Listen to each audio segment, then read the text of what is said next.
Welcome back to Now TV. You are watching Now TV. Uh, can't get over it. The SCTV, the TV's going over the balconies everywhere. And now people are fighting to go back in time, maybe a little bit. Like I have a projector screen size kind of TV here in my living room because I'm not a flat screen person. I don't want to put holes in my walls and have things falling off walls. And I like the idea of having like surround sound that makes your floors and walls shake like you're in IMAX better than the way they got it now. It's not the same. Just like the old fashioned 3D, the plastic and the red and blue glasses, much better than the new stuff they got doing now. Don't make me jump out of my seat at all. So, the point of why I just did that was I was trying to allow time for something to happen. There was an airplane flying over, and I have the door open so you could hear it, and I didn't want it to interfere with the recording of the segment because the segment I'm at is him sitting there waiting at the airport. So Johnathan ate every single one of the shortbread cookies over the time he was sitting there. And of course, wouldn't you know it, that just a minute or two later, they finally announced that the travelers could load onto the plane. And they reminded all passengers to be sure to have their ticket code box out and ready for scanning for quicker, easier boarding. They first called the elderly and handicapped, then the pregnant women, and those traveling with children. And after all that, they finally called first class. You thought how interesting that first class doesn't afford you first class boarding privileges anymore. My, how times have changed. He wasn't bothered by the elderly or handicapped or pregnant women, or those with children getting on first, really. Maybe, he thought, these are kinder times, and in some way, well, there certainly isn't anything wrong with that. If people are nicer now than back on the day when first class got first class privileges. So it was very observant of him to notice. It's not a bad thing. At the end of the day, he still had the same reserved seat that he purchased with his ticket in first class. He wasn't on standby, so he was grateful enough just for that, since he had been worried that standby might have been the only way he wouldn't have gotten out of Kansas today.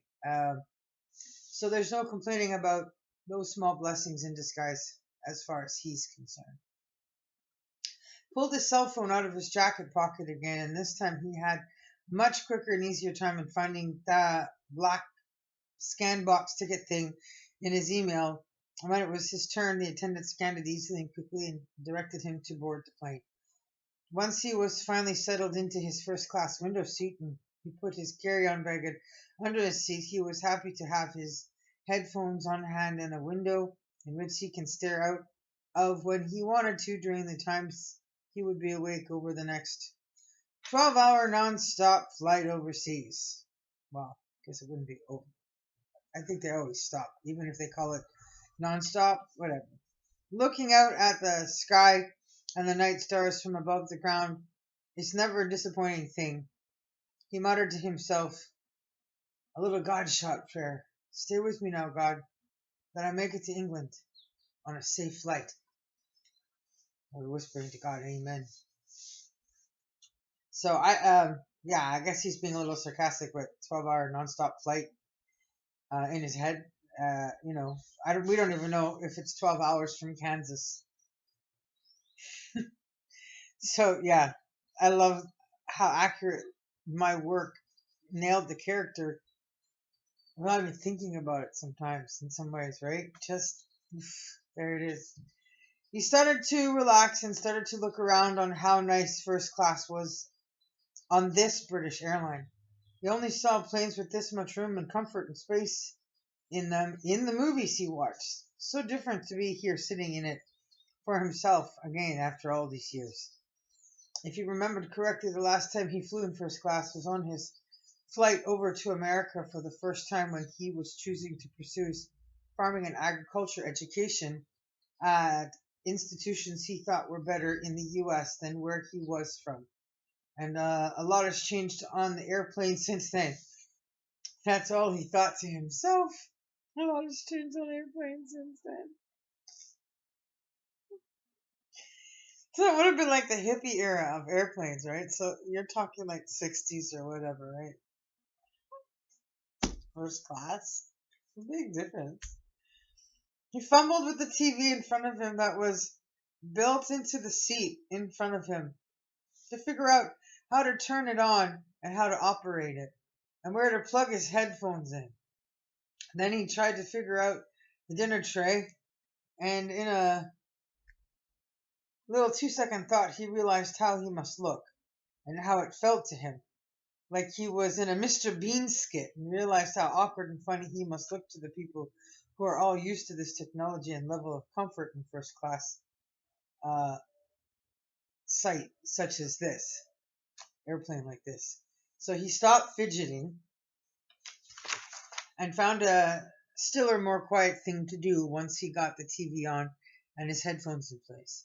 He picked out the menu from the pocket with the garbage barf bags and air flight instructions in it in front of him and started to read what they had available for complimentary with first class flight.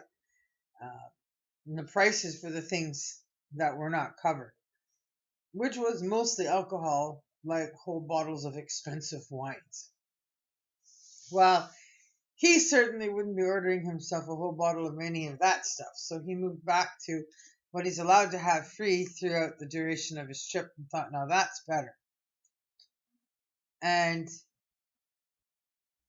knew he would be quite happy to stick with that list of options for the duration of his flight. He did, of course, also have what Martha gave him. Oh, yes, that bag of goodies. But he wanted to save that stuff for when he was in England and booked into a nice hotel so he could have her there with him in that one small way. When eating the meal together. And then it happened. The news came on, and when he looked up at the screen from the menu, all he could see were cameras and reporters who were going from hospital to hospital, walking through the children's cancer wings and reporting on the overcrowding, how they had children in hospital beds who were all lined up in the halls of the hospital cancer wings because the rooms were all full. And when they were done reporting on the crisis with young children and youth cancer, they had to, of course, move to adults with cancer from midlife all the way up to old age. It was horrific for Johnathan to hear. He couldn't believe it, but that is what started his day off. To end up on this plane to England is exactly what they were trying to end his night off with on the very same day, only this was worse. Because he wound up seeing and hearing more of the news now than what he reacted over this morning on the news that got him way up here in the sky, leaving Kansas again, going to England alone again for the first time in too many years. This he confessed. This he knew was true. Yep, his Jessie is mad at him. Of this he was certain. He couldn't stand it anymore, so he tried turning the channel, but station after station it was the news. And they were all hell-bent on doing a special series and running reports on all the stations about the crisis with cancer. So he found the radio and switched to music, and then he looked up and over at the passengers, and all of them too were watching and listening to the news and the dreadful stories about how worlds fight with cancer and how that we are clearly losing the battle with that world's fight with cancer. Everybody watching it was too much for him. So he turned off his overhead lights and turned his head toward the window, leaned his seat back and looked out into the evening sky, watching the sun disappear as the flight took off and finally settled into place way up in the sky for a smooth and long flight ahead. He hoped when he next opened his eyes that he would be feeling a trite better, less anxious and upset over the current state of emergency, at least in America, regarding cancer, as he was heading to visit the grave of someone he knew from his childhood long ago, who died from childhood cancer back in a day when they knew less and had or less to offer her and help her to fight and live longer by way of putting the cancer into remission like they do today. Oh, how the memory of his first girlfriend and first young love did sting his heart, soul, and mind still today. Thinking and feeling about her, he took a deep, heavy breath and muttered only these last few words before falling asleep, leaving this unsettling day behind. Johnathan says, I hate cancer. End scene. So that's the end of Time Not Mentioned.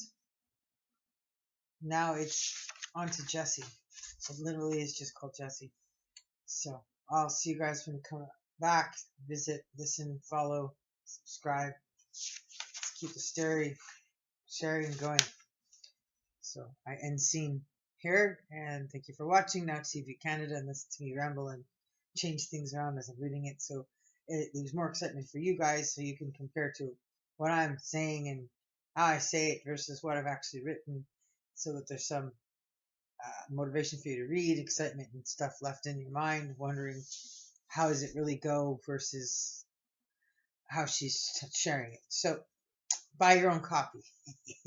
That's the point, is get your own copy, read, share with others, and help me get my own virtual touring going as soon as possible so I can do a lot more of this, and hopefully with co-stars soon live, like Johnathan Schneider, the author, and John Schneider, the actor who plays the part of Johnathan Kent. So peace out, signing off. Now TV Canada. Thanks for watching. Come back for more.